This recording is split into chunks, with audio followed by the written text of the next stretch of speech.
Welcome to First Unitarian Society of Minneapolis, the birthplace of congregational humanism. We carry on that tradition of free thought today, dedicated to promoting a free search for truth, meaning, and justice. Our web address is firstunitarian.org. I'm David Breeden, Senior Minister. Welcome.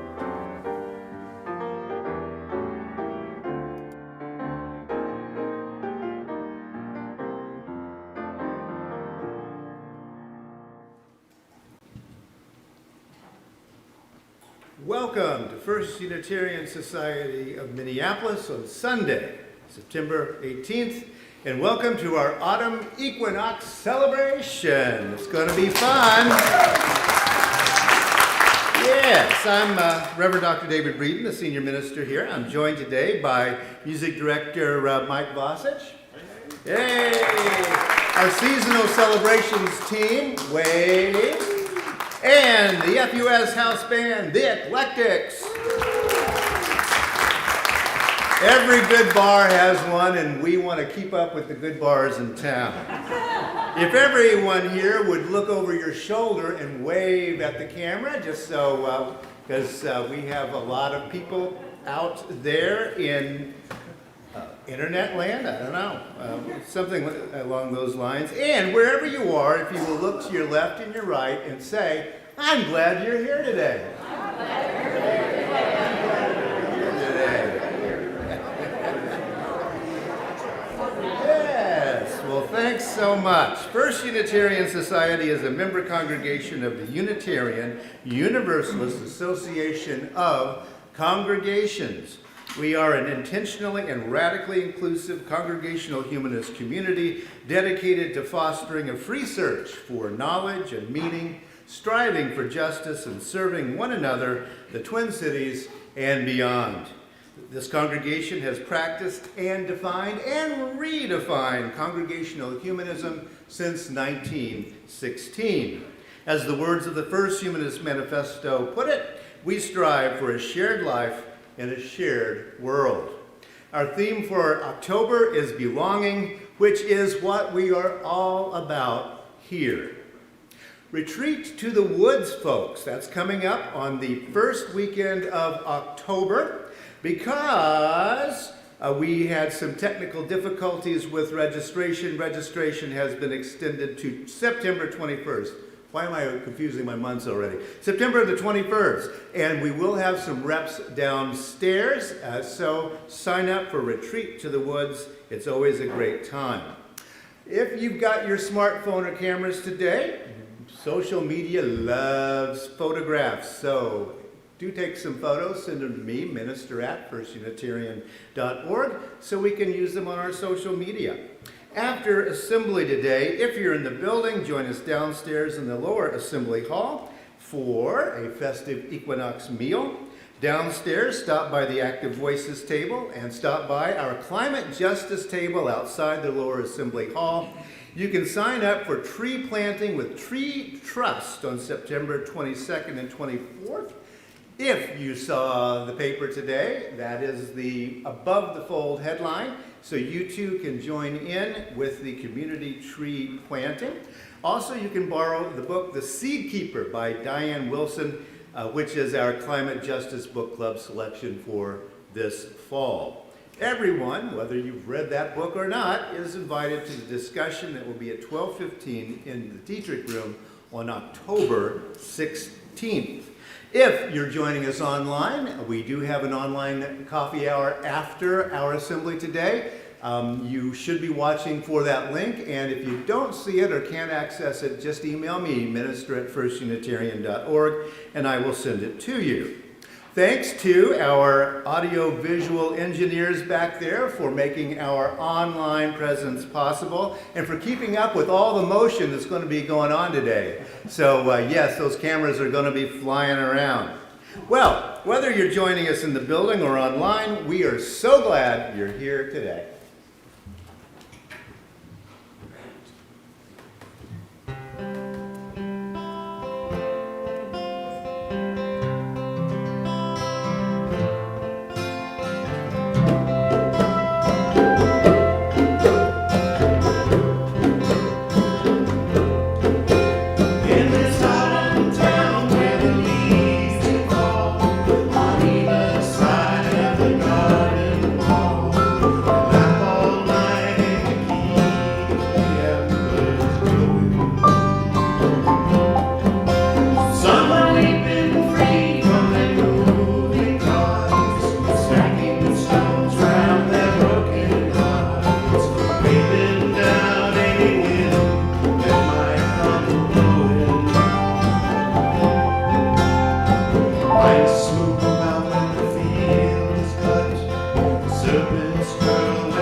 Each week when we gather, we light our chalice in celebration of one of our aspirations or the UU principles. This week we do the very seasonal 7th UU principle, respect for the interdependent web of all existence of which we are a part. Now, if you will repeat with me, please, our congregational covenant. Love is the spirit of this place, and service its law. This is our great covenant, to dwell together in peace, to seek the truth in love, and to help one another. Well, today, as the cycle of the seasons turns toward cooler days and longer nights, we celebrate autumn.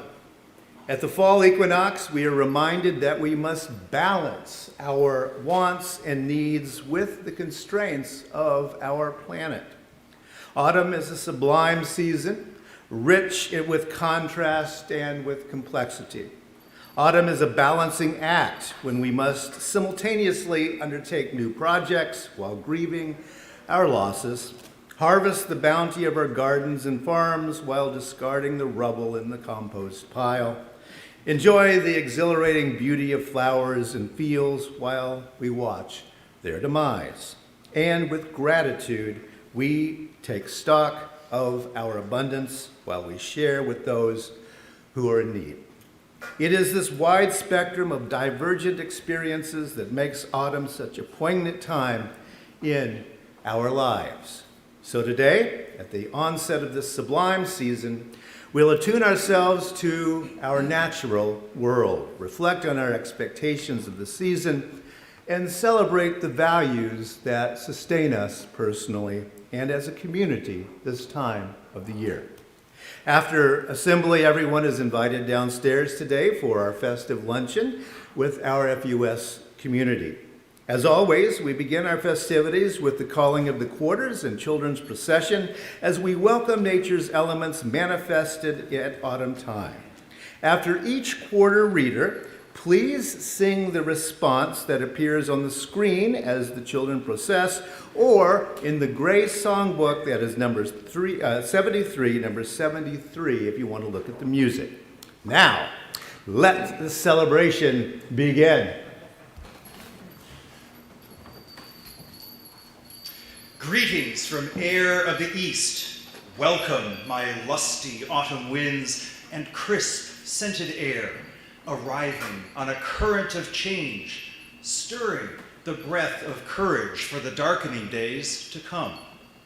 Alert your senses to this moment in time, to feel the winds of hope and possibility, to move toward a more secure and sustainable future, to find your place in the web of life. Welcome the autumn air. Welcome the gifts I bring. Summertime has turned the starry autumn breeze upon us. Summertime has turned the starry autumn breeze upon us. Sweet the angling song, sweet upon the air, the smell of bluest rising. Summertime has turned the starry autumn breeze upon us. Glorious the trees, glorious the sight of rust leaves falling, falling. Summertime has turned the starry autumn breeze upon us. Greetings from fire of the south. Welcome my flaming autumn colors and the season's burning embers of spent flowers, rustling leaves, and harvested fields. Kindle your will and desire to share abundance with those in need, to care for this beleaguered earth, to measure life by what is given, not by what is acquired. Welcome the autumn sun. Welcome the gifts that I bring. Summertime has turned the starry autumn breeze upon us. Summertime has turned the starry autumn breeze upon us. Sweet the angling song, sweet upon the air, the smell of blue mist rising. Summertime has turned the starry autumn breeze upon us. Glorious the trees, glorious the sight of rust leaves falling, falling. Summertime has turned the starry autumn breeze upon us. Greetings from water of the west. Welcome my cool autumn rains and the inevitable coming frost, signaling the garden's demise, nature's annual rest, the passing away of one life to prepare for another. Awaken to autumn's frosty chill, to the urgency of our purpose, to the brevity of our days, to cherish all that we have for the time that we have been given. Welcome the waters of autumn. Welcome the gifts I bring. Summertime has turned the starry autumn breeze upon us. Summertime has turned the starry autumn breeze upon us. Sweet the angling song, sweet upon the air, the smell of blue mist rising.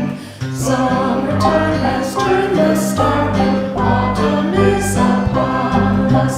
Glorious the trees, glorious the sight of rust leaves falling, falling. Summertime has turned the starry autumn breeze upon us.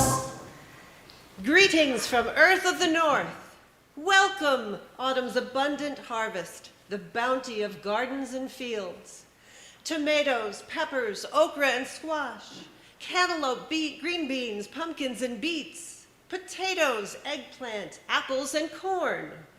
Be grounded in the knowledge of the unity of all life, to seek wisdom in the cycles of the changing seasons, to plant and reap cognizant of generations yet to come, to reach out to each other and make this world your home. Welcome the earth in autumn. Welcome the gifts that I bring. Summertime has turned the starry autumn breeze upon us. Summertime has turned the starry autumn breeze upon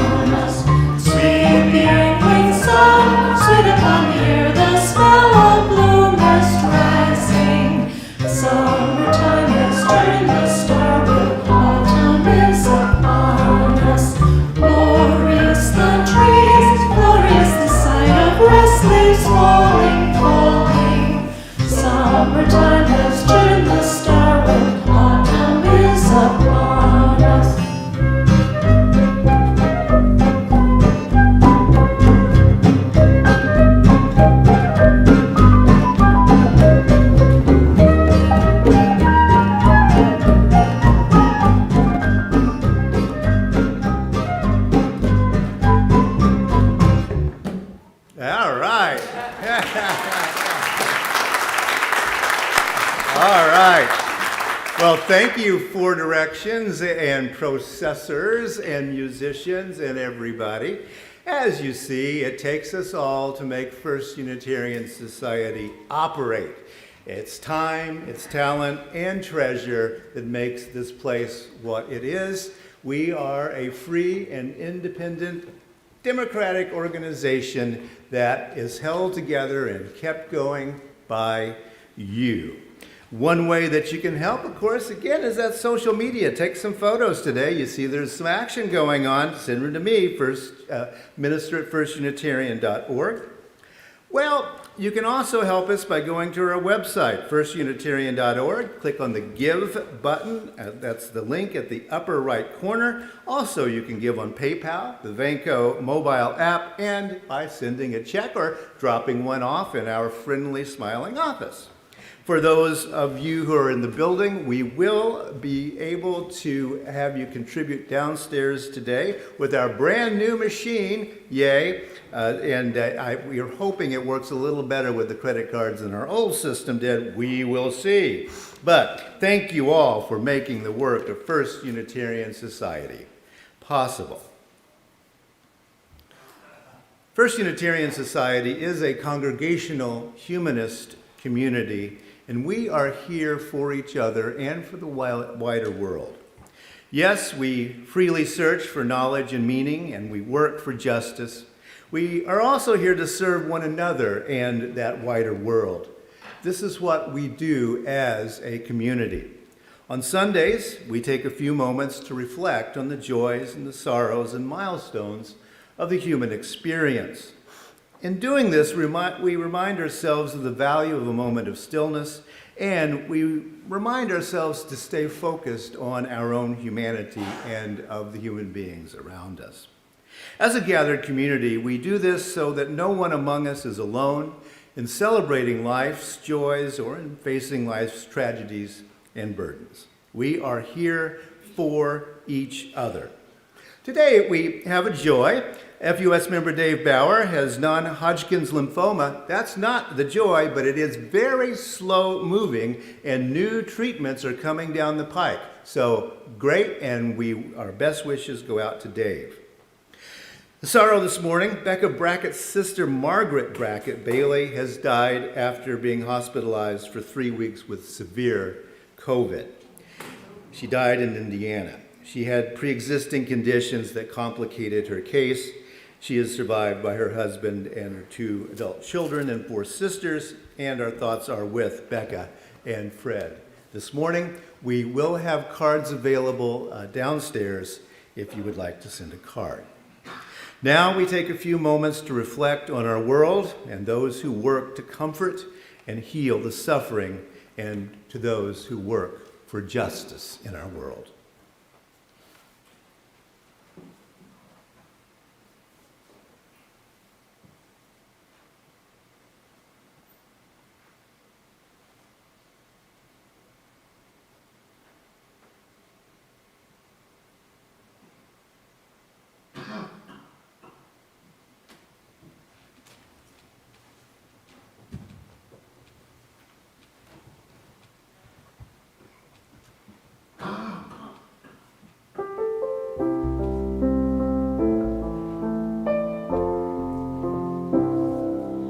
When I breathe in,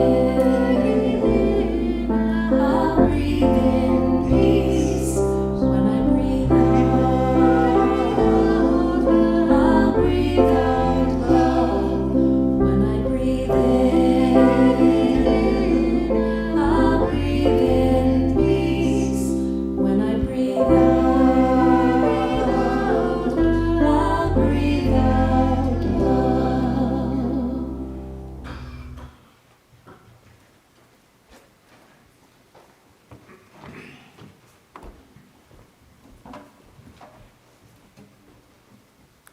The poem I'm reading is called Belonging by Rosemary Watola Traumer.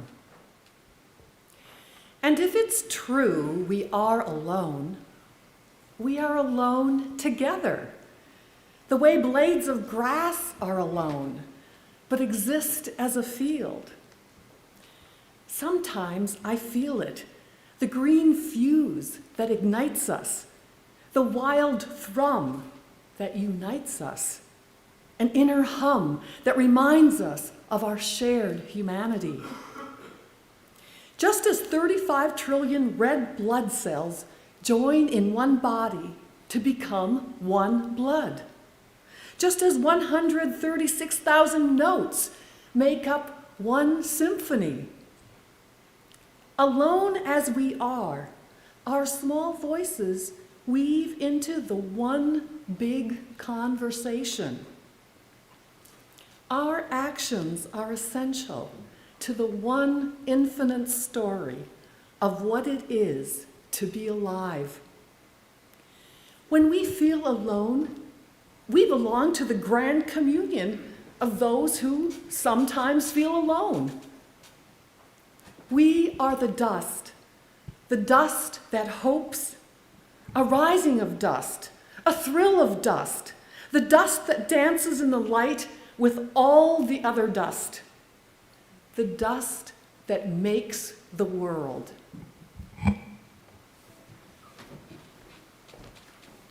Thank you, Audrey. In that reading, the contemporary American poet Rosemary Watola Tromer says, "And if it's true we are alone together, the way blades of grass are alone, but exist as a field." As poetry will, these lines hold deep truth. Yes, we are alone, and no, we're not alone. We are alone together. It's a paradox.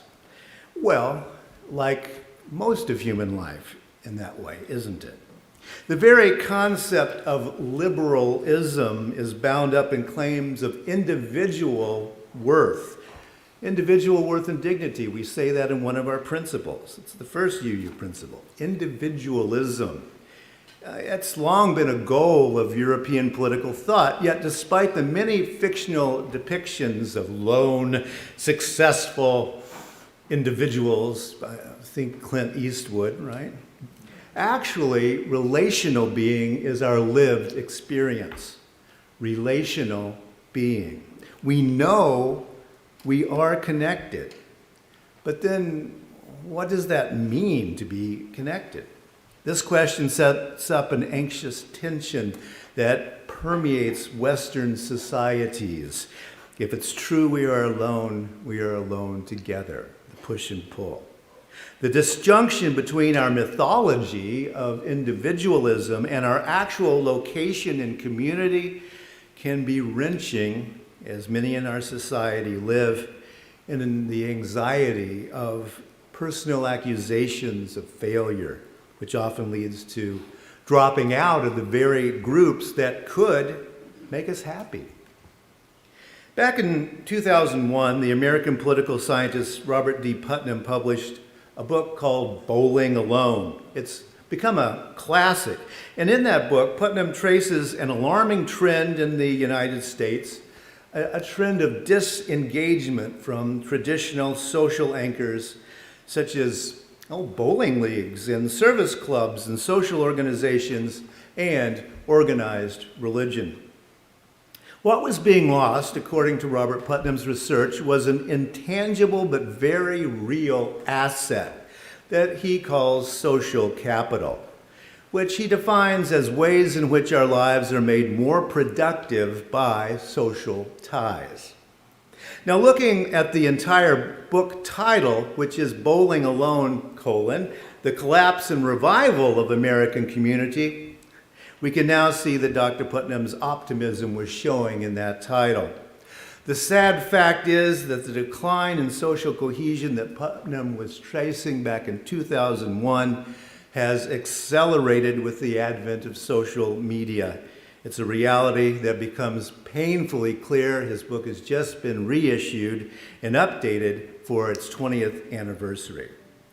We all do well to join Putnam in searching for that antidote to fragmentation, even if trends show that, it's not very likely at the moment.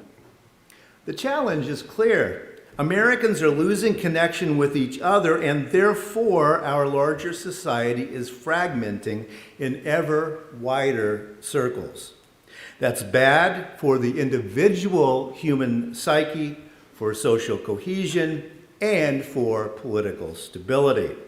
Community and the sense of belonging resulting from participation in community is clearly the answer, but Americans are not choosing to join in the existing groups. Therefore, many of us are alone, bowling alone, dining alone, drinking alone, seeking truth and justice alone. After looking into the accumulating research, one is tempted to shout, well, just join something, everybody, come on. But join what? After all, we do know that people are maddening creatures, don't we? One incentive for joining a group of human beings is that the group has some purpose or outcome that we ourselves identify and agree with. But the complaints are true, aren't they? Many groups spend more time on planning potlucks or maintaining big buildings than on changing the world. Groups are also often spend most of their time demonstrating why they are not like other groups. Humanists join humanist groups. I do. Those groups, however, often disappoint because their chief focus appears to be finding ways not to be religious. Negative definition makes sense, but negative definition doesn't make for a long-term satisfying communal group to be a part of. For many of us, the question is, what are we going to hate this week? Well, that just doesn't make a whole lot of sense to a lot of us as a way to glue things together. Humanists spend a lot of time not being religious. Unitarian Universalists spend a lot of time not being secular. Both groups spend a lot of time protesting, or I guess it's anti-testing rather than testing. Joining for negative reasons doesn't lead to positive effects. And community is what we need. I'm reminded of the old labor rights song from the Little Red Songbook. Remember that? From your college days, perhaps, the good old IWW songbook, a tune sung to the Battle Hymn of the Republic. They divide us by color, they divide us by tongue, they divide us men and women, they divide us old and young, but they'll tremble at our voices when they hear these verses sung, for the union makes us strong. Perhaps we are not prepared to join the IWW. However, most politically, socially, and religiously liberal people can sign on to those sentiments expressed in that song. It's the old saw about liberals building bridges rather than building walls. Bridge building is what liberals do. It's what makes us liberal. For liberals, dividing people based on old prejudices just is not acceptable. In Bowling Alone, Putnam talks a lot about two functions of community, bonding and bridging. Some groups bond over similarities, closing out differences. Humanists or Unitarian Universalists, well, we're not Christians anyway. Well, other groups bridge across obvious differences in order to reach deeper connections. Humanists, Unitarian Universalists, Christians, Muslims, etc., joining, to solve the homeless situation, for example. Sure, bonding over similarities is considerably easier than bridging over differences, which is why we must keep trying. That's why we're here at First Unitarian Society. That's what we're doing, bridging. That is, I believe, what we are called to do. Because if it's true we are alone, we are alone together.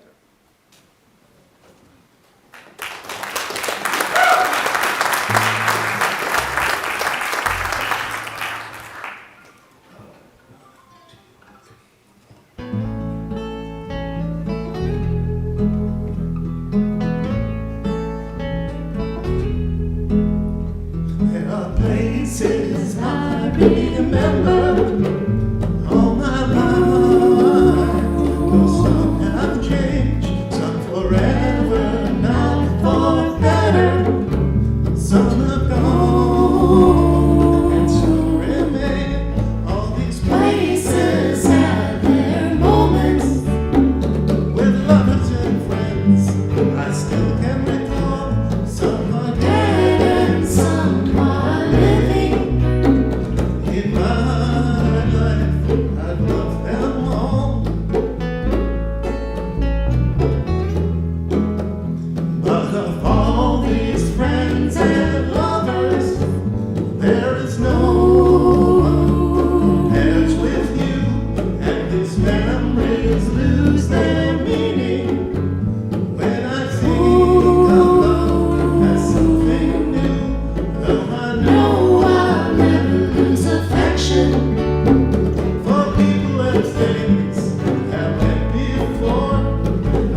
One crisp fall day, two brothers, Sam and Leo, were on their way home from school when they passed a box in the alley.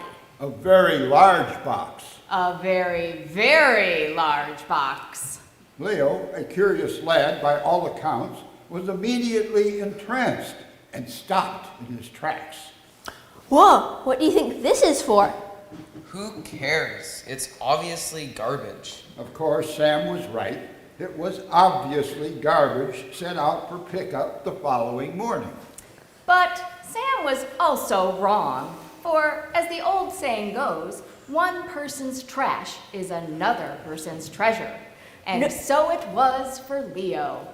No way, it's too cool to be garbage. Cardboard is cool?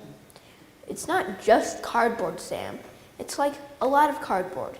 Think of the possibilities. Yeah, I'm sure it'll be recycled into a very nice napkin or something. Come on, let's go. Look at this thing. We can't just let it get recycled into napkins. At least, not yet. We could reuse it. Give it a second life. What, you're gonna turn it into a shelf or something? Not a shelf, but maybe a car or a castle or, ooh, a robot. That thing's gonna be a robot? Come on, Sam. Have you forgotten how to use your imagination now that you're in 10th grade? A few strategic cuts and some paint will do wonders. If you say so. Help me bring it home. If I'm gonna help you haul it, I get to help decide what we make. Fair enough.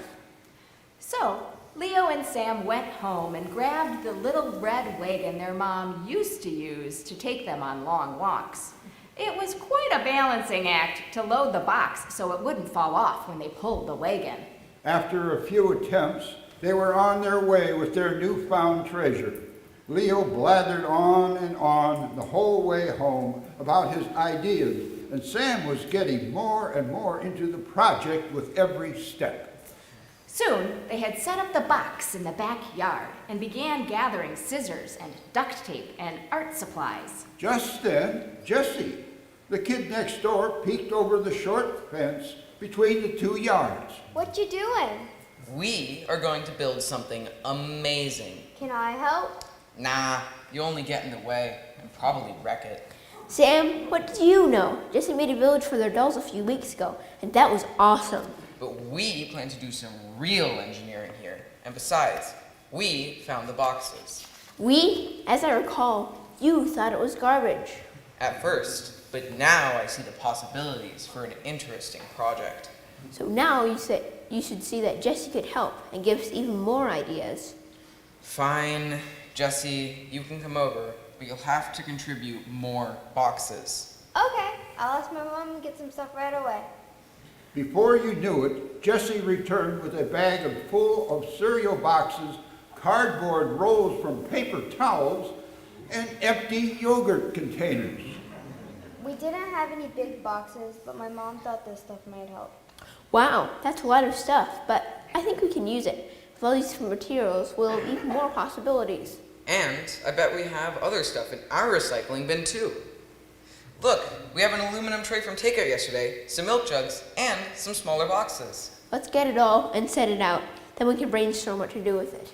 Sam, can you write down our ideas? Will do. I've got an idea. How about a cardboard city? That's too big. We don't have the space or enough cardboard. Sam, that's not how brainstorming works. Don't think about what we can't do right now. Think of anything, no matter how impractical. What's the point of that? We can figure out later what to do for real. My teacher, Miss Jones, calls it yes, and you can't say no to ideas, you can only add on to them.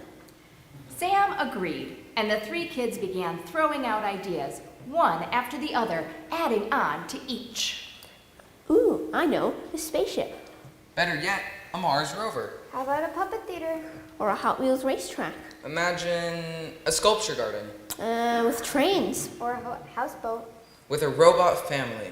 They continued for some time. Aliens, monsters, dinosaurs. Castles, caves, hideouts. Eventually, they ran out of new ideas and started to think about what they could realistically make with the materials they had. Sam, you want a Mars space station, and I want a castle with a drawbridge. Either way, there has to be a kitchen. How about we just make a big building with a space 8 engines on one end and a drawbridge on the other, and the kitchen inside? And we can pretend it's whatever we want. Good idea. We could even camouflage it to make it blend in. Since it's outside, we can use fall colors, reds and oranges and browns. A perfect Mars landscape. That's the color of leaves. Let's glue them all over our building. Forget the glue. Jesse beamed at the rare compliment from Sam. No, that's not yet.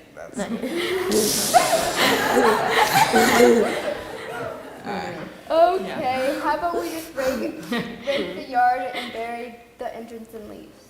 We never rake our yard. Mom says raking is for chumps.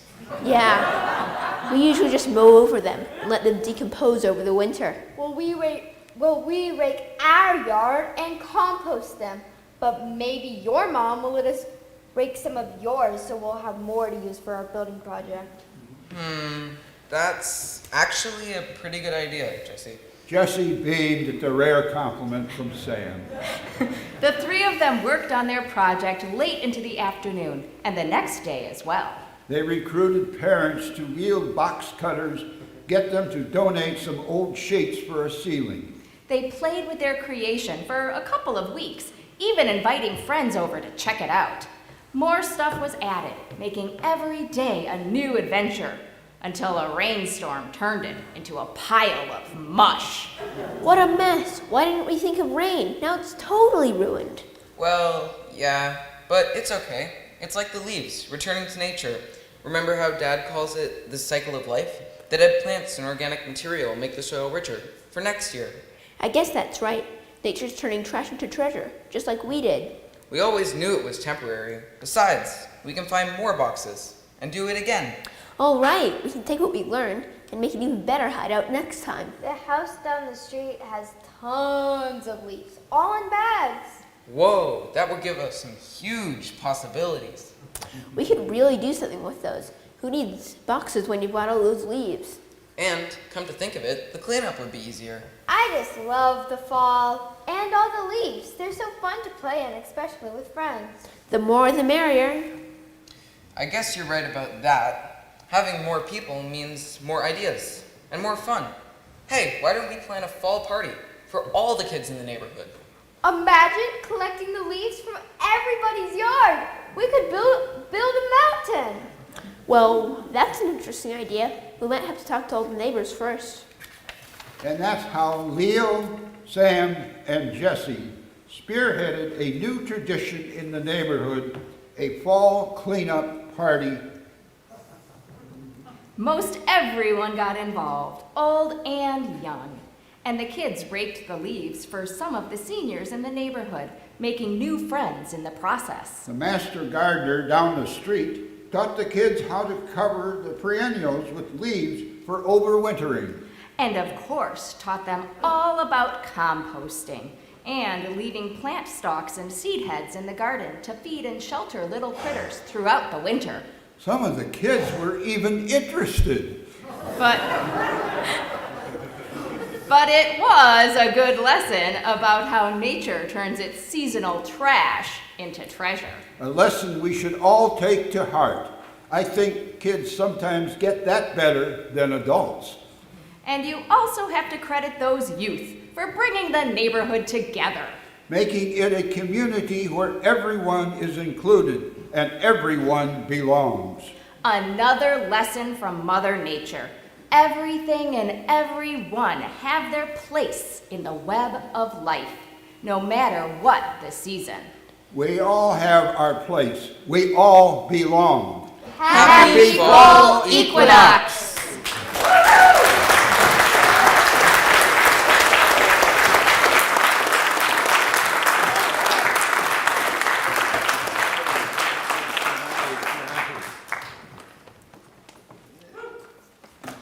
If you ever took an introductory philosophy course, you know that Western thinkers have long searched for an unmoved mover, meaning some sort of God or at least something solid and changeless, unlike the reality we observe all around us.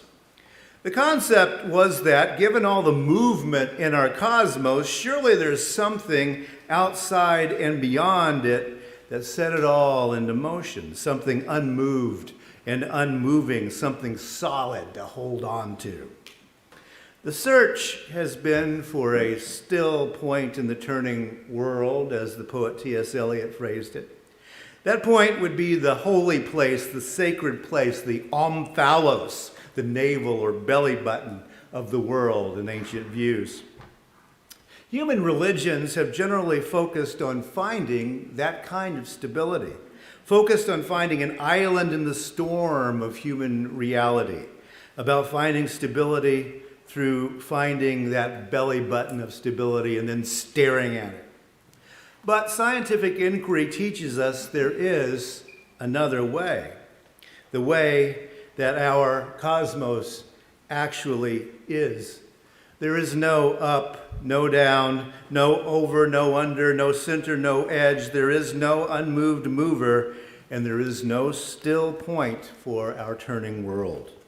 No, all the movers are moving, all the points are turning, everything is moving, spinning, changing. That is reality. The monotheistic religions attempted to destroy the older human understanding that everything is a cycle, a circle. The monotheisms attempted to establish a static creator above and outside the moving world that we experience every day. But all that is imagination, and I would even say misplaced imagination. The philosopher Heraclitus of Ephesus, somewhere in the 500s BCE, stood apart, saying that the creative element among those four elements, earth, air, fire, and water, is fire. Fire, the ever-changing, ever-creating, and ever-destroying element. No, we can never step in the same river twice. The water is different. We ourselves are different every time. The only constant is change. Why imagine a counterfactual, static cosmos when the moiling, roiling, churning one we see is so beautiful and full of potential?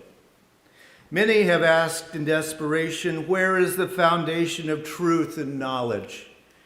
Like the belief that the earth has four corners or that four pillars hold it up, the foundations of human truth and knowledge, too, float in space. Foundations, anchors, ways to nail things down, ways to be sure of this or that, they don't exist. And that's fine with many of us as we enjoy being along for this marvelous ride. Fixity, surety, firm foundations, those are the stuff of right-wing religion, of fascism, both religious and political, pre-packaged, pre-wrapped, and stultifying.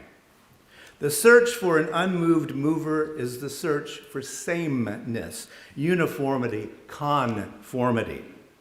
In our time, the danger of falling into metaphysical confusion and illusion is just too great. This is no longer a parlor game we are engaged in. We must not make the mistakes so many of our ancestors did. The earth is not static. The cosmos is not static. Nothing is unmoved. Nothing does not turn. And that is okay. It's only that we must remember and act accordingly.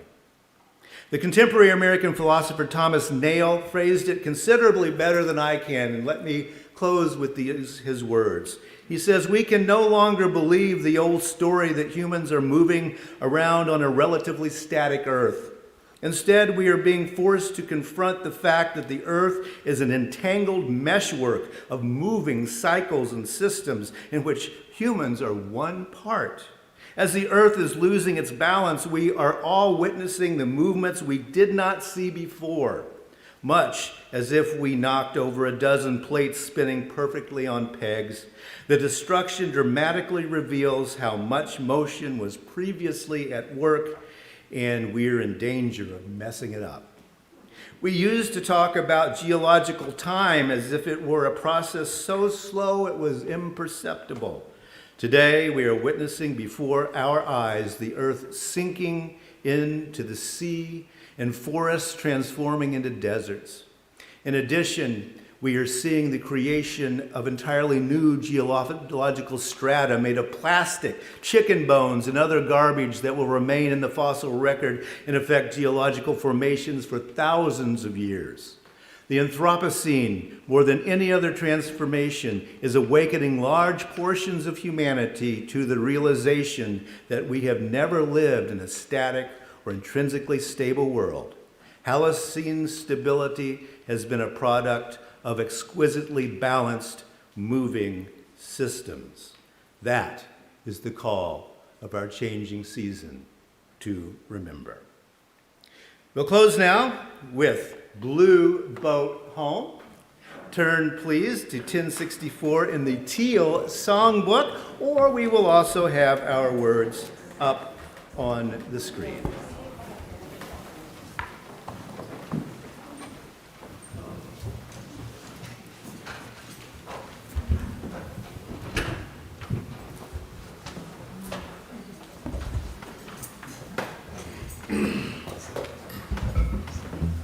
Please stand as you're willing or able.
bountiful in the reaper's hand. We are fed by you. Root our lives in gratitude and joy, ever mindful of you this autumn time.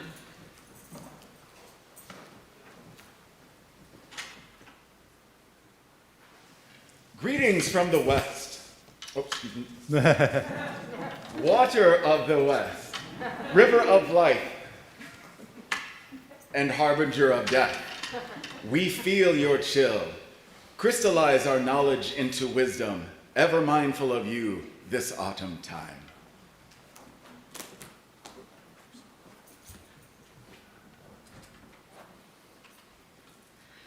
Fire of the south, lighting harvest moon and autumn sun, we bask in your glow.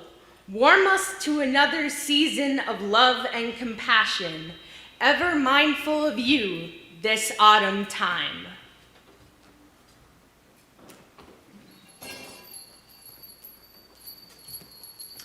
Wind of the east, singing the requiem of the dying year, we hear your lament. Call us to lives of courage, hope, and peace, ever mindful of you this autumn time. 1, 2, 3, 4.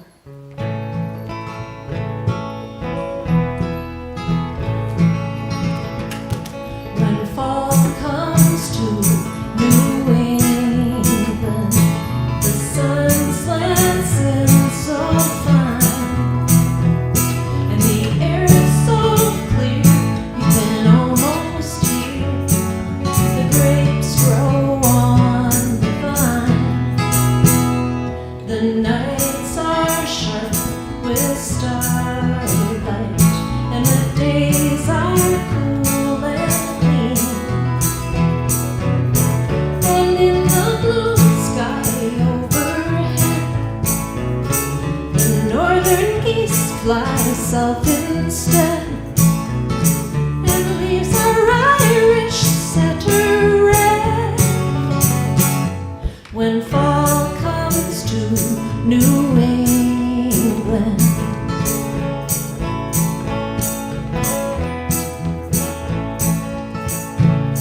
when fall comes to New England, and the wind blows off the sea, swallows fly in a perfect sky, and the world was meant to be. When the acorns line the walkways, then winter can't be far. From yellow leaves a blue jay calls, grandmothers walk out in their shawls, and chipmunks run the old stone walls. When fall comes to New England,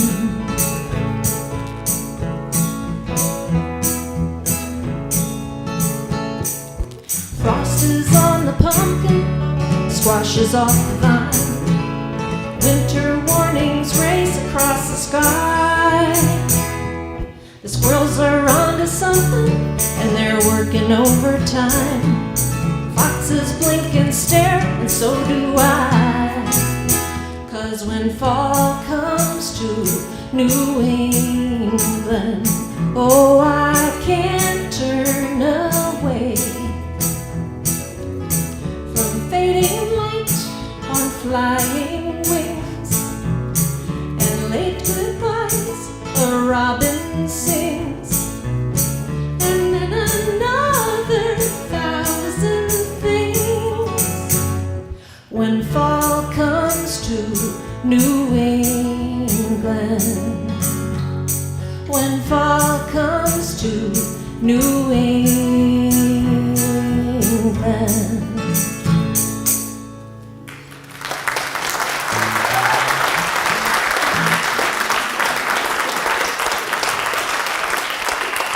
Go. Ask questions, hold on to what is good. Strengthen the weak, comfort the fearful, serve the suffering, do what makes you come alive. Rejoice in the power of the human spirit. So may it be.